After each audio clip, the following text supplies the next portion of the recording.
क्या आपने कभी सोचा है कि हनुमान जी की असाधारण शक्तियों के पीछे कोई वैज्ञानिक तर्क भी हो सकता है?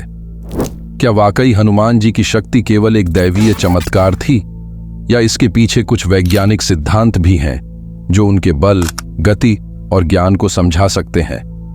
आज हम भगवान हनुमान की उन रहस्यमयी शक्तियों का विश्लेषण करेंगे जो हमें चमत्कार से परे सोचने पर मजबूर कर देती हैं।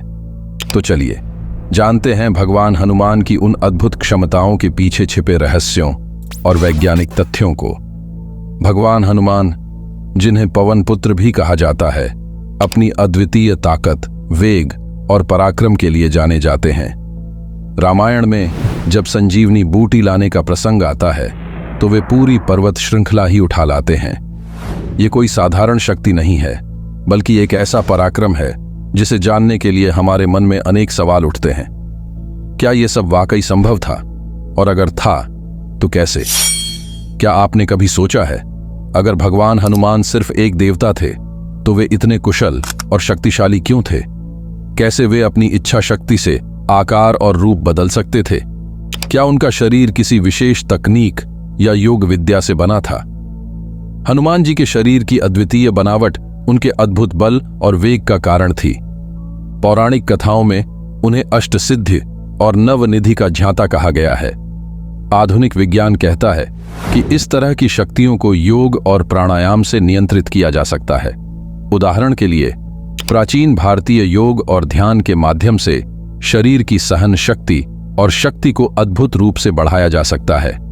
योगी कहते हैं कि कुछ प्राचीन तकनीकों के माध्यम से इंसान असाधारण ऊर्जा और ताकत उत्पन्न कर सकता है, और हनुमान जी इसकी पराकाष्ठा थे। हनुमान जी को अणिमा और महिमा सिद्धियां प्राप्त थीं, जिनकी वजह से वे अपने आकार को इच्छानुसार बड़ा या छोटा कर सकते थे।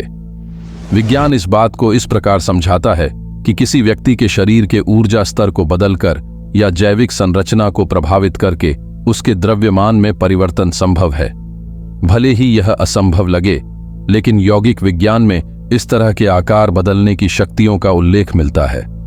हनुमान जी की उड़ने की क्षमता और उनके वेग को कैसे समझा जाए? क्या यह केवल एक पौराणिक कथा थी, या इसके पीछे कुछ विज्ञान था? दरअसल योग और प्राणायाम के माध्यम से वायु तत्व पर नियंत्रण प्राप्त कर पाना संभव माना गया है। प्राचीन भारतीय ग्रंथों के अनुसार योगी अपनी श्वास और मन को नियंत्रित कर गुरुत्वाकर्षण पर नियंत्रण प्राप्त कर सकते हैं। यह अद्वितीय कला ही हनुमान जी के उड़ने की शक्ति का एक प्रतीक है। हनुमान जी को केवल शारीरिक शक्ति के लिए ही नहीं, बल्कि उनके अद्भुत ज्ञान और बुद्धि के लिए भी जाना जाता है। वे सभी वेदों, शास्त्रों और धार्मिक ग्रंथों के ज्ञाता थे।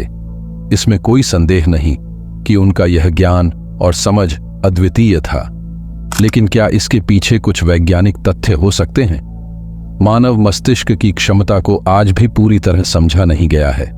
कहते हैं कि नियमित ध्यान और योग के माध्यम से व्यक्ति अपनी मस्तिष्क क्षमता को कई गुना बढ़ा सकता है। हनुमान जी के पास यह कला थी जिससे वे किसी भी समस्या का समाधान पा लेते थे। कहते हैं कि हनुमान जी को किसी भी अस्त्र शस्त्र का असर नहीं होता था। उनके शरीर की रोग प्रतिरोधक क्षमता इतनी प्रबल थी कि किसी भी आघात का उन पर प्रभाव नहीं पड़ता था। आयुर्वेद के अनुसार प्राचीन काल में विशेष प्रकार के औषधियों और जड़ी बूटियों का सेवन करने से शरीर को अद्वितीय ताकत मिल सकती है। भगवान हनुमान इन प्राकृतिक औषधियों के आशीर्वाद से अपराजेय थे। भगवान हनुमान की अद्वितीय शक्ति का एक बड़ा स्रोत उनकी भक्ति भी थी। राम के प्रति उनकी अटूट निष्ठा ने उन्हें असाधारण बना दिया। आधुनिक विज्ञान कहता है कि जब मनुष्य की भावनाएं सकारात्मक दिशा में केंद्रित होती हैं, तो उसकी मानसिक और शारीरिक ताकत भी दोगुनी हो जाती है। यही प्रेम और भक्ति हनुमान जी को असंभव को संभव करने की शक्ति देती थी। भगवान हनुमान की रहस्यमयी शक्तियां केवल एक पौराणिक कथा नहीं, बल्कि हमारे शरीर, मन और आत्मा की असीमित क्षमता का प्रतीक है। आज जब हम विज्ञान की दृष्टि से उनके चमत्कारों को देखते हैं, तो यह स्पष्ट होता है कि उनके जीवन का हर पहलू किसी न किसी रूप में विज्ञान के सिद्धांतों से जुड़ा था। अगर हम उनके जीवन के इन रहस्यों को समझें और इनसे प्रेरणा लें, तो हमारे जीवन में भी असंभव को संभव करने की शक्ति आ सकती है। तो क्या आप मानते हैं कि भगवान हनुमान की शक्तियां केवल एक चमत्कार थीं या इनमें विज्ञान की झलक भी है? हमारे साथ अपने विचार कमेंट बॉक्स में साझा करें और हमारे चैनल को सब्सक्राइब करें ताकि हम आपको और भी ऐसे रहस्यमयी विषयों पर नए नए वीडियो ला सकें। और बजरंगबली के भक्त कमेंट में जय श्री राम जरूर लिखें।